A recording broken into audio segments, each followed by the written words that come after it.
Boa noite, queridos amigos do programa Abençoado Espiritismo e Vida, nesse estudo da nossa sexta-feira. Estudamos o livro Seara dos Médiuns, hoje feriado, 15 de novembro. Sejam bem-vindos nessa noite para estudarmos a lição 19, o capítulo 19 do Seara dos Médiuns. Ele foi escrito por Chico Xavier e Emmanuel numa reunião pública de 7 de março de 1960.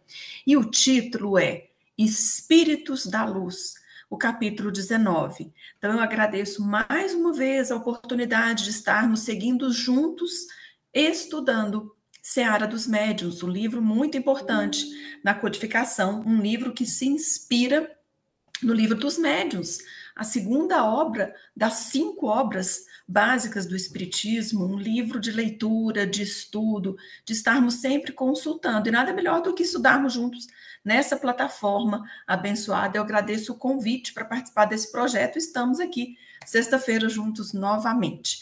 Mas é lógico que a gente dá bom dia, boa tarde para quem for assistir em outros horários, né? Ajudem a compartilhar, comentar, divulgar o quanto é importante o estudo do Espiritismo, o estudo do livro dos Médiuns. E, então, a inspiração de Chico Xavier e Emmanuel, estudando, né, o livro dos Médiuns, surgiu, então, o Seara dos Médiuns. Mas eu vou começar trazendo Dona Ivone Pereira. Essa obra, O Cavaleiro de Númiers, que é a segunda da trilogia, onde a gente tem 3 existências de Dona Ivone, como Ruth, como Berthe e como Andréia. E nesse aqui ela é a Berthe. E olha, a gente está estudando junto online na segunda-feira, sintam-se todos convidados, é online, é ao vivo, né? Na segunda-feira, de 7h30 às 8h30, às 19h30, às 8h30. Vamos começar o Drama da Bretanha agora, final de dezembro. A gente já está estudando há bastante tempo nas Voragens do Pecado, e agora o Cavaleiro de Númiers, que está nos seus desfechos finais, e como a gente sabe, ou quem não sabe, então eu convido para ler, né, a história de Dona Ivone. Ela, como Berthe, ela trai pela segunda vez o seu marido, né? Ela traiu nas Voragens do Pecado, traiu como esposa, mas traiu a confiança, o amor, né, do Luís de Narbonne. Depois, agora como Berthe, ela trai o Henri de Númiers, seu marido. E o Charles, que é esse pai espiritual dela, foi irmão, foi pai, foi amigo em várias existências, e é ele que coordena essa obra mediúnica maravilhosa de Dona Ivone Pereira, um dos que conduziu, além de Bezerra de Menezes, Leon Tolstói, Leon Denis. Então, uma turma de boa envergadura, de espíritos da luz, já que estamos falando, né? E nessa parte é Charles, né, que traz. Então, pelo espírito Charles, e a médium Ivone Pereira. Igual hoje nós estamos estudando Seara dos Médiuns, pelo espírito Emmanuel, psicografia de Chico Xavier. E um parágrafo que Charles diz, porque está acontecendo um duelo, está um desfecho trágico no livro, e aí o Charles assim diz: Berthe de Somerville não era de têmpera a sofrer esperas e incertezas. Era uma alma positiva e arrojada, insofrida e intimorada, que não se resignaria a situações passivas. No dia em que essa alma se renovasse para o amor de Deus e se desse à prática do bem, seu triunfo repercutiria nos céus, e ela seria considerada exemplo para as almas frágeis que se deixam descrer do próprio progresso. Então, olha como que Charles enxergava Berthe, que depois ainda teve Andréia, depois vem a Leila, filha de Charles. Então, tantas dificuldades, tantas lutas dessa alma, mas o Charles enxerga ela assim. No dia em que essa alma se renovasse para o amor de Deus e se desse à prática do bem, seu triunfo repercutiria nos céus, e ela seria considerada exemplo para as almas frágeis que se deixam descrer do próprio progresso.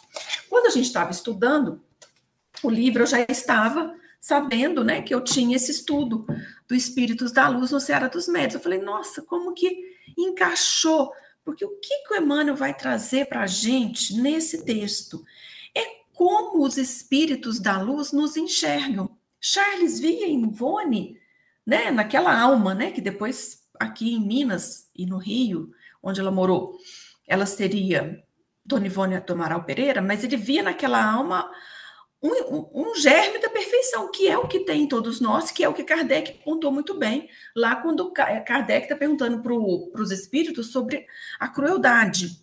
E aí os espíritos dizem, dos seres cruéis serão feitos seres perfeitos, porque tem o germe da perfeição, aguardando as situações para aquilo eclodir. Por isso que Jesus fala, nenhuma das ovelhas que o Pai me confiou se perderá. Então, vamos lá, na reunião pública de 7 de março de 1960, inspirado pelo Livro dos Médiuns, a questão 267, o Livro dos Médiuns está aqui do ladinho, já já a gente vai ler ele. Mas o que o Emmanuel fala? Então ele diz assim, parafraseando a luminosa definição do apóstolo Paulo em torno da caridade, que está no capítulo 13 da primeira epístola, ainda que eu falasse a linguagem dos anjos e dos homens. Então, ela é bem conhecida. Então, para quem não conhece ou quiser reler, o capítulo 13 da primeira epístola aos Coríntios. Aí o Emmanuel vai fazer uma ousadia. Ele fala assim, ousaremos aplicar esses mesmos conceitos aos espíritos benevolentes e sábios que nos tutelam a evolução. Então, opa, que bom, não estou aqui sozinha. Existem espíritos que tutelam a minha evolução, e eles são benevolentes, eles são sábios, eles estão naquela escala espírita da questão 100 do Livro dos Espíritos, onde Kardec coloca as 3 categorias, os espíritos imperfeitos, os espíritos bons e os espíritos puros. Vale a pena também dar uma olhadinha lá no Livro dos Espíritos, né? Para entender essa escala espírita. Então, tem espíritos benevolentes, sábios, que estão tutelando a sua e a minha evolução. E aí ele diz assim, ainda que falássemos a linguagem das trevas e não possuíssemos leve raio de entendimento, não passaríamos para eles de pobres irmãos necessitados de luz. Então não existe condenação, não existe crítica, julgamento. O espírito de luz nos vê, falando a linguagem das trevas. Nada de entendimento, mas ele fala assim, aquele ali é um pobre irmão e necessita de luz. Ainda que nos demorássemos na vocação do crime, caindo em todas as faltas e retendo todos os vícios a ponto de arrojar-nos por tempo indeterminado nos últimos despenhadeiros do mal, para o nosso próprio infortúnio, não seríamos para eles senão criaturas infelizes, carecentes de amor. Então, se nós estamos nos arrojando nos despenhadeiros do mal, que só prejudica a nós, não vai ter condenação, crítica, desespero. Os espíritos vão falar, são criaturas infelizes, carecentes de amor. Ainda que dissipássemos todas as nossas forças no terreno da culpa e dedicássemos a vida ao exercício da crueldade, sem a mínima noção do próprio dever, isso seria para eles tão somente motivo a maior compaixão. Compaixão, amor, luz. É isso que esses espíritos vêm trazer para a gente. Então, mesmo que nós estivéssemos, e quantos de nós não estamos, né? Dedicando a vida no exercício da crueldade, Kardec estuda isso, né? Ele fala, mas por quê? O que acontece desses seres cruéis? Mais tarde, eles serão espíritos de luz. Está lá, na lei de destruição, pena de morte, assassinato, duelo, que até o duelo é o que vai acontecer no Cavaleiro de Lumière, né? Então, Kardec estudou o duelo, que a doutrina espírita tão nova, e era comum que ele estudou duelo, né? Então, ali, ele estuda a crueldade, e ali ele fala desse germe da perfeição. Ele diz, não existe, Kardec pergunta, não tem senso moral? Ele diz, não que não existe, não desenvolveu o senso moral, porque todos os seres são perfectíveis, eles trazem o germe da perfeição. Nenhum de nós vai ser agraciado com a perfeição. Né? Escolhidos por Deus, e aí a gente já vai nascer bom. Não, nascemos simples, ignorantes e vamos nos instruindo nas provas da vida. O caminho é franqueado a todos. Alguns vão mais rápido, alguns demoram mais. Então, é uma evolução, onde a gente vai através do nosso livre-arbítrio. Então, o Emmanuel aqui vai falar sobre os espíritos da luz, muito inspirado, parafraseando, ainda que eu falasse, né? A língua dos homens, dos anjos, se não tivesse caridade, né, nada seria. Olha que bonito, né, que bonito mesmo o que os espíritos dizem, né, ainda que falássemos a linguagem das trevas, não possuíssemos leve raio de entendimento, não passaríamos para eles de irmãos necessitados da luz, ainda que tivéssemos no crime não seríamos para ele criaturas infelizes carecentes de amor e de compaixão. Então, o que eles têm para trazer para a gente é amor, luz e compaixão. E o Emmanuel continua. Os espíritos da luz são pacientes, como Charles teve paciência com a Ivone. Em todas as manifestações são benignos, não invejam, não se orgulham, não mostram leviandade, não se ensoberbecem, não se portam de maneira inconveniente, não se irritam, não são interesseiros, não guardam desconfiança, não folgam com a injustiça, mas rejubilam-se com a verdade. Tudo suportam, tudo creem, tudo esperam, tudo sofrem. A caridade deles nunca falha, enquanto que para nós, um dia, as revelações gradativas terão fim, os fenômenos cessarão e as provas terminarão por desnecessárias. Por agora, de nós mesmos, conhecemos em parte. O Emmanuel continua parafraseando a carta de Paulo aos Coríntios. Então, por agora, de nós mesmos, conhecemos em parte, e em parte imaginamos. Entretanto, eles, os emissários do eterno bem, acompanham-nos com devotamento perfeito, sabendo que em matéria de espiritualidade superior, quase sempre ainda somos crianças. Falamos como crianças, pensamos como crianças, e ajuizamos infantilmente. Estão certos, porém, de que mais tarde, quando nos despojarmos das deficiências humanas, abandonaremos, então, tudo que vem a ser pueril. Verificaremos, assim, a grandeza deles, como a víssemos retratada em espelho, confrontando a estreiteza de nosso egoísmo com a imensurabilidade do amor com que nos assistem. Conforte-nos, pois, reconhecer que se ainda demonstramos uma fé vacilante, uma esperança imperfeita e uma caridade caprichosa, temos juntos de nós a caridade dos mensageiros do Senhor, que é sempre maior, por não esmorecer em tempo algum. Então, que ânimo, que alegria, que responsabilidade, sabermos que temos esses espíritos amigos, bondosos, que nos confortam. E olha como a gente tem que colocar como um manual para nós, né? Porque nós estamos distantes da luz, mas nós queremos alcançá-lo. Então, eu estou sendo paciente, eu tenho a inveja, orgulho, leviandade, irritação, interesse, desconfiança. Isso é o que é comum de espíritos imperfeitos, e o contrário, são os espíritos de luz, não invejam, não se orgulham, não se irritam. E olha que lindo, tudo suportam, tudo creem, tudo esperam, tudo sofrem. Esperar, suportar, crer e sofrer. A caridade deles nunca falha. Então, muito bonito. Fica aí para vocês o convite para ler e reler esse capítulo 19, para seguir conosco nesse estudo inspirado de Seara dos Médiuns. E vamos para o livro dos médiuns, né? Porque aqui o Emmanuel coloca para a gente lá na questão 267, no versículo 10, né? Não é versículo, tipo um item, né? Mas podemos chamar de versículo. O que é que tem aqui nesse livro maravilhoso? Nós estamos no capítulo da identidade dos espíritos. E aí, o Emmanuel vai estudar... Ih, gente, desculpa, Emmanuel não, agora vamos para Kardec. Kardec vai pontuar, vai estudar os modos de se distinguirem os bons dos maus espíritos. Então, tem a questão 262, 263, 264, e aí a gente chega nessa aqui, que é a 267, onde Kardec vai fazer um resumo. Ele vai resumir como que a gente vai saber se aquele livro, se aquela instrução do espírito numa reunião, se o que vem para você numa intuição é de espíritos bons ou maldosos, porque os espíritos estão todos aí, bons, ruins, imperfeitos, perfeitos. Qual a nossa sintonia? Mas mesmo sintonizando, a gente também tem que usar o nosso bom senso. Então, Kardec começa dizendo, não há outro critério senão o bom senso para se aquilatar o valor dos espíritos. E a forma mais segura é você estudar a doutrina. Kardec, desde o começo, ele fala, o Espiritismo abre um leque de muito conhecimento em que você tem que ter um estudo sério, regular do Espiritismo. Então, os espíritos só podem dizer e fazer o bem. Um bom de um bom espírito não pode ouvir o que tenda para o mal. Então, vamos lembrar, não invejam, não dão desconfiança, suportam, creem, tudo que está lá também no Seara dos Médiuns.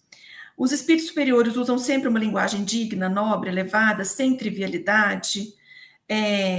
Não se deve julgar da qualidade do espírito pela forma material, né? Hoje a gente fala, nossa, tem um livro lindo, a capa bonita e tudo. Não que não seja, mas não vamos olhar a forma, né? Material da mensagem, da escrita, do livro, da plataforma YouTube, né? Hoje a gente vai adaptando, né? Onde que a gente está indo, se é procedência elevada, né? A linguagem dos espíritos é sempre idêntica, você não encontra a forma, pelo menos ao fundo, né? Os pensamentos são os mesmos em qualquer tempo e todo lugar. Por mais que hoje a gente está falando uma plataforma online, é o que falaria no Mar da Galileia, né? Os espíritos elevados, né? Então, só lembrando que os espíritos podem ser mais ou menos desenvolvidos conforme as circunstâncias, as necessidades. Então, a gente tem que examinar tudo, reter o que é bom. Então, tem que tomar muito cuidado. Os bons espíritos só dizem o que sabem, eles calam e confessam a sua ignorância sobre o que não sabem. Os maus falam de tudo, sem se preocuparem com a verdade. Reconhece-se ainda os espíritos levianos pela facilidade com que eles predizem o futuro e precisam fatos materiais. Vão falar tudo. E os espíritos superiores se exprimem com simplicidade, sem serem prolixos. E aí a gente chega no capítulo 10, no item 10, que é o que Emmanuel coloca no Seara dos Médiuns, para a gente ler com todo carinho e atenção. Então vamos ler. Os bons espíritos nunca ordenam, não se impõem, aconselham. E se não são escutados, eles retiram-se. Os maus são imperiosos, dão ordens, querem ser obedecidos e não se afastam. Haja o que houver. Todo espírito que impõe trai a sua inferioridade. São exclusivistas e absolutos em suas opiniões, pretendem ter o privilégio da verdade.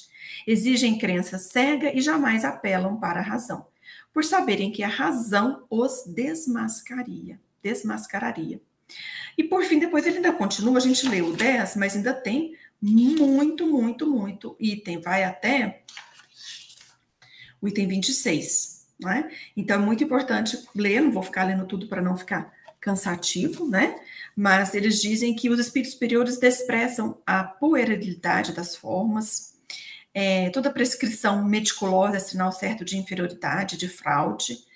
Deve-se desconfiar de nomes singulares e ridículos que alguns espíritos adotam. Deve-se igualmente desconfiar de espíritos que, com muita facilidade, dando nomes extremamente venerados. Isso é muito preocupante. Reconhece os bons espíritos pela reserva, prudente reserva que guarda sobre todos os assuntos que possam trazer comprometimento. Os bons espíritos só prescrevem o bem, máxima nenhuma, nenhum conselho que não se conforme com a pura caridade evangélica pode ser obra de bons espíritos, né? E então, não vou ficar lendo tudo, até porque depois pode ter algum estudo, né, do Livro dos Médiuns, com certeza, esse do Seara dos Médiuns nós estamos seguindo, que vai refletir um pouco mais, né? Mas então, só para a gente reler de novo aqui o capítulo 10, que ficou para a gente conversar essa noite, né, de sexta-feira. Os bons espíritos nunca ordenam, não se impõem, aconselham, e se não são escutados, retiram-se. Os maus são imperiosos, dão ordens, querem ser obedecidos e não se afastam. Haja o que houver. Todo espírito que impõe trai a sua inferioridade. São exclusivistas e absolutos em suas opiniões, pretendem ter o privilégio da verdade, exigem crença cega e jamais apelam para a razão, por saberem que a razão os desmascararia. Então, esse que ficou para nossa reflexão, além do Seara dos Médiuns, né? O capítulo 19, que fica o convite para vocês também lerem, relerem, e quem está pegando hoje, né? Seja bem-vindo, começando hoje, pode ver para trás e a gente vai até quase ao número 60, o livro do Seara dos Médiuns. E a gente falou de Dona Ivone, né, porque foi algo que eu estava estudando, e como que é realmente, né, uma forma prática ali, né, de um espírito muito evoluído, mas familiar, um espírito na luta lá, a gente vê Charles também, nas várias existências, lutando, sendo um missionário do bem, ora como pastor protestante, ora como padre, ora como médico, né, ele sempre ali, é muito bonita a história dele, a vida dele, e ele vendo ali, naquela alma rebelde, aquela alma que traía por 2 vezes, queria suicidar depois, lógico que ele não sabia, mas se suicida, depois no drama da Bretanha, depois como Leila, mas ele vê que aquela alma, o dia que ela acordasse para Deus. Então ele fala aqui, então isso é muito importante, a gente entender que o nosso despertar, no dia em que essa alma se renovasse para o amor de Deus e se desse à prática do bem. Então são caminhos que a gente vai fazer com que esse germe da perfeição, ele comece a ascender, né? Na nossa ascensão, né? Nesse Calvário, né? Tem uma música do Tim Vanessa que fala ascensão, né? Então, no dia que essa alma se renovasse para o amor de Deus e se desse à prática do bem, como está a nossa renovação para o amor de Deus? Como está a minha prática do bem? Então, isso que a gente tem que refletir. Qual a nossa renovação? Que Deus é esse? Que bem é esse? E aí, para encerrar, eu trouxe André Luiz, o Obreiros da Vida Eterna, que também vai trazer algo prático para o nosso dia a dia. Porque aqui no Obreiros de Vida Eterna, André Luiz foi aprovado, né, para ele vir ficar na Terra e participar do desencarne, do desligamento de 5 espíritos, né? Então, são os obreiros da vida eterna. Quando a gente nasce, o neném tem um ginecologista, obstetra, que nos ajuda. No plano espiritual, vem os espíritos, né, que desligam, né, e fazem todo aquele processo de ajuda. Então, o Obreiros da Vida Eterna vai nos contar isso. E aí, o primeiro capítulo chama Convite ao Bem. Então, você vê que está falando aqui que o dia que essa alma, o dia que nós renovarmos, né, para Deus e para a prática do bem, nós vamos, né, alçar voos. Esse germe está dentro de nós. E antes de iniciar os trabalhos dessa expedição socorrista, eles lá no Templo da Paz, eles vão receber a visita de um missionário, que era o instrutor Albano Metelo. E aí, eles apresentam ele, né, o currículo dele, dizendo que ele trata-se de um campeão das tarefas de auxílio aos ignorantes e sofredores dos círculos imediatos à crosta terrestre. Somos aqui diversos grupos de aprendizes e a experiência dele nos proporcionará infinito bem. Aí ele chega, tem toda uma música bonita, tem uma oração, e ele vai falar. Ele agradece, né? Ainda fala, ainda estou trabalhando pela minha própria redenção, mas ele falou, quero falar, né, dos trabalhos nas regiões espirituais, né? Ele diz que as zonas purgatoriais multiplicam-se assustadoramente em derredor dos homens encarnados, né? Então ele fala que não longe de nós começam a brilhar os raios da alvorada radiante dos mundos melhores, convidando-nos, né, a uma vida beatífica do universo e a gloriosa união com o divino. Mas e os nossos irmãos que ainda ignoram a luz? Então, nós estamos vendo lá justamente um espírito evoluído, que podia estar alçando os voos, mas que está ali como campeão de trabalho aos que sofrem, como está lá no Seara dos Médiuns, né? Ainda que eu falasse a linguagem dos homens, como que eu vou estar, se para trás de mim muitos ignoram a luz? Aí ele fala, subiríamos até Deus num círculo fechado? Como operar o insulamento egoístico e partir a caminho do Pai amoroso que acende o sol para os santos e criminosos, para os justos e injustos, né? Trazendo a passagem evangélica. Então, ele fala, nós que estamos procurando a santidade e a justiça, alcançaríamos semelhante orientação, né? Ele diz, nós não podemos, seria completo o nosso regozijo, havendo lágrimas atrás de nossos passos? E aí ele fala que ele também, em outro tempo, ele teve essa obcecação de buscar a apressada montanha. A luz de cima fascinava-me e rompi todos os laços que me rentiam embaixo, querendo, né, ir para a luz, né? Então, ele via todo o sofrimento, toda a ignorância, mas ele queria o lugar bom, ele queria um mundo feliz. Então ele fala, cheguei a sentir-me feliz diante da posição em que me distanciava de tamanha angústia. Contudo, quanto mais me vangloriava dentro de mim mesmo, embalado na expectativa de atravessar mais altos cumes, o que ele olha? Então ele está lá no alto, ele fala, não, eu já palmilhei, eu venci, eu fiz o bem, eu agora quero os montes elevados. Só que certa noite ele nota que o vale se represava de fulgente luz. Então todo aquele vale, tipo umbral, as trevas, né? Que só o misericordioso visitava o antro sombrio da dor. Seres angélicos desciam, céleres de radiosos pináculos, acorrendo a essas zonas mais baixas, obedecendo ao poder de atração dessa claridade bendita. E ele pergunta, o que aconteceu? interpelei um dos áulicos celestiais, né? Então ele chega lá na mansão, como se fosse, né, no mundo feliz, evoluído, ele fala, mas o que está acontecendo? Que luz é essa nas trevas? Por que esses seres angélicos tão céleres, né, apressados, descendo? O que está acontecendo? Aí esse informa para ele. O Senhor Jesus visita hoje os que erram nas trevas do mundo, libertando consciências escravizadas. Então, o Senhor Jesus visita hoje os que erram nas trevas do mundo, libertando consciências escravizadas. Nem mais uma palavra. O mensageiro do plano divino não podia conceber-me mais tempo. Urgia descer para colaborar com o mestre do amor, diminuindo os desastres das quedas morais, amenizando padecimentos, pensando feridas, secando as lágrimas e atenuando o mal. E, sobretudo, abrindo horizontes novos à ciência e à religião, de modo a desfazer a multimilenária noite de ignorância. Novamente sozinho na peregrinação para o alto, reconsiderei a atitude que me fizera impaciente. Em verdade, para onde marchava meu espírito, despreocupado da imensa família humana, junto da qual aurira minhas mais ricas aquisições para a vida imortal?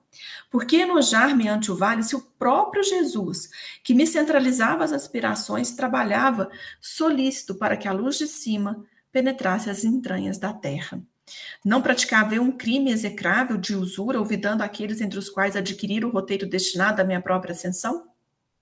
Como subir sozinho, organizando um céu exclusivo para minha alma, lastimavelmente abstraído dos valores da cooperação que o mundo me prodigalizava, com generosidade e abundância? Detive-me e voltei. Então, muito bonito, né? Ele diz que Jesus trabalhava solícito para que a luz de cima penetrasse as entranhas da terra. E continua fazendo isso. Jesus, os espíritos da luz, que a gente apresentou nesse capítulo 19, todos eles trabalham com alegria e solícitos para que a luz de cima penetrasse as entranhas da terra, né? Então ele diz assim, ele vai explicando, né? Ele diz que é por esse motivo que nós necessitamos temperar todo o impulso de elevação com o sal do entendimento, evitando a precipitação nos despenhadeiros do egoísmo e de vaidade. Ah, então agora eu sou bom, eu estudo, eu leio, eu faço palestra, eu não vou conviver com os espíritos ruins, né? Então, isso tá, né? Ele está nos advertindo que não é um caminho seguro, né? Então ele diz assim, que hoje a gente sabe que depois do túmulo há simplesmente continuação da vida, céu e inferno residem dentro de nós, né? Então, ele vai falando muito bonito, e até fala qual de nós não foi o invigilante, né? Algum dia, né? Então, ele vai terminando a preleção, falando muito bonito, né? Dando ânimo e esperança, né? Muito bonito. Depois vocês podem ler o capítulo 1. Então, ele vai falando, vai dando toda essa instrução, ó, vai seguindo, ó. Aí ele fala que o André Luiz fala, tive a impressão de que a Assembleia, em sua feição quase integral, era constituída de legítimos interessados nos trabalhos espontâneos de ajuda ao próximo, né? Então é isso, é um trabalho do bem, é um trabalho de espontâneo, né? De ajuda ao próximo. Que bom, né? Que bom que nós estamos na semeadura do bem. Fica o convite também para essas leituras, trouxe Dona Ivone, trouxe Emmanuel, Chico, Kardec, André Luiz, a literatura é maravilhosa, ela nos inspira, nos enriquece, até para a gente poder ter esse saldo entendimento, para que rumo seguir, para que vozes ouvir, que livros ler, que canais seguir, que mensagens escutar, porque muitos falsos profetas, né, se levantarão. Então, hoje a gente entendeu um pouquinho como que é, né, servir ao próximo, como que nós somos assistidos e amparados, e o quanto nos compete integrar nessa caravana de luz. Que a gente consiga isso, né? Através do espiritismo, através do trabalho, no centro, na família, na sociedade, com amigos e inimigos, a gente integrar nessa caravana de luz. Fica aqui mais uma vez o meu agradecimento pela alegria de fazer parte desse canal, de ajudar nos trabalhos que são desenvolvidos, que são muitos, muito importantes.